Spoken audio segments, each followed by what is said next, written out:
నేను ఒక మాట చెప్పనా, మన ఎదుట నిలిచిన ఈ ఆటంకాలు కూడా ఈ రోజున నా ప్రేమని సహోదరులారా, మన శక్తికి మించినవి కావచ్చు, మన బలమునకు మించినవి కావచ్చు, మన బుద్ధికి మించినవి కావచ్చు, మన స్థితి సామర్థ్యతకు మించినవి కావచ్చు. కానీ యెహోవా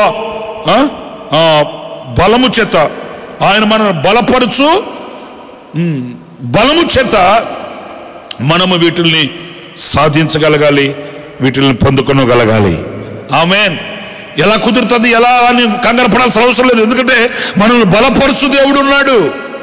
ఆయన తమ బాహుబలము చేత మనకు సామర్థ్యతను కలిగిస్తాడు, మనకు శక్తిని ప్రసాదిస్తాడు.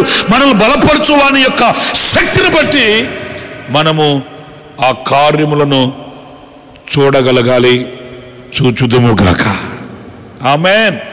నా ప్రియులారా చూడండి, విచిత్రమైన ధోరణి. 24వ వాక్యం చూడండి, అంతటితో